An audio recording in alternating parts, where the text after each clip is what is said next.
គ្នា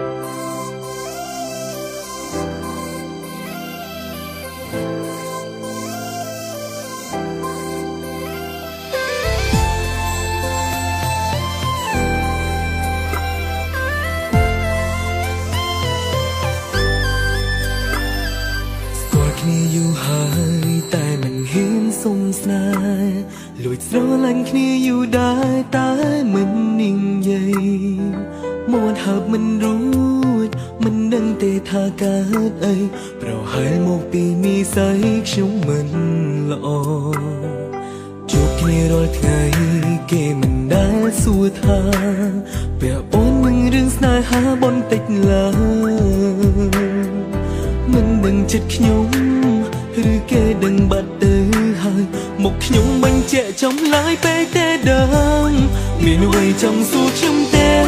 ដូចជាខ្ញុំស្រឡាញ់អ្នកណាឬក៏អូនអាចសួរថាមានអ្នកណានៅក្នុងចិត្តសួរមកខ្ញុំសន្យាថាខ្ញុំឆ្លើយការពិនមិនផុសថាតើក្នុងចិត្តមានអ្នកណាខ្ញុំក៏លួចស្នេហ៍នោះអ្នកគេនៅក្នុងបេះដូងនៅឡើយម្នាក់ទល់មុខខ្ញុំនេះហើយដែលខ្ញុំស្រឡាញ់ជាយូរតែបានត្រឹមឈរមើលក្នុងគេសួរគេម្នាក់ឯងនៅក្នុងចិត្តចង់ណែចង់ប្រាប់ការពិតនោះគេថាក្នុងចិត្តមានអ្នកណា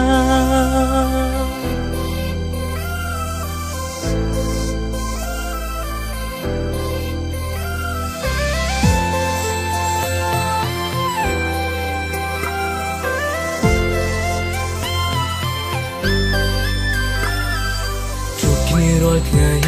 គេមិនដែលសួរថាពាក់ព័ន្ធនឹងរឿងស្នេហាបន្តិចឡើយមិនដឹងចិត្តខ្ញុំឬគេដឹងបាត់ទៅហើយមកខ្ញុំបញ្ជាក់ចំឡាយពេកទេដឹង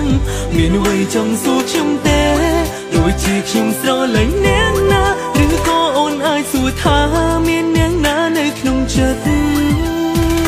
សួរមកខ្ញុំសន្យាថាខ្ញុំឆ្លើយការពិនមិនផុសថាតើក្នុងចិត្តមានអ្នកណា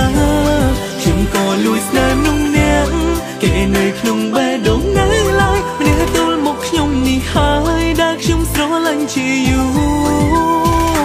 តែបានត្រឹមឈរមើលក្នុងគេសួរគេម្នាក់ឯងនៅក្នុងចិត្តចង់ណែចង់ប្រាប់ការពិតនោះគេថាក្នុងចិត្តមានអ្នកណា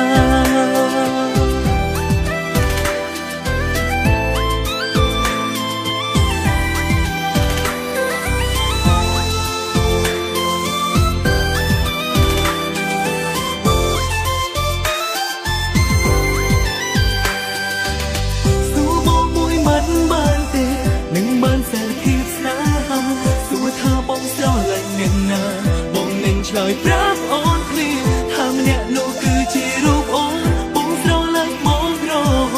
សួរបងមានអ្វីចង់សួរខ្ញុំទេដូចជាខ្ញុំស្រឡាញ់អ្នកណាឬក៏អូនអាចសួរថាមានអ្នកណានៅក្នុងចិត្តសួរមកខ្ញុំថាខ្ញុំឆ្លើយការពិតមិនផុសថាតើក្នុងចិត្តមានអ្នកណាខ្ញុំក៏លួចស្នេហ៍នោះអ្នកគេនៅក្នុងបេះដូងនៅឡើយគ្នាតើមកខ្ញុំនេះហើយដែលខ្ញុំស្រឡាញ់ជាយូរតែបានត្រឹមឈរមើលក្នុងគេសួរគេម្នាក់ឯងនៅក្នុងចិត្តចង់ណែចង់ប្រាប់ការពិតនោះគេថាក្នុងចិត្តមានអ្នកណា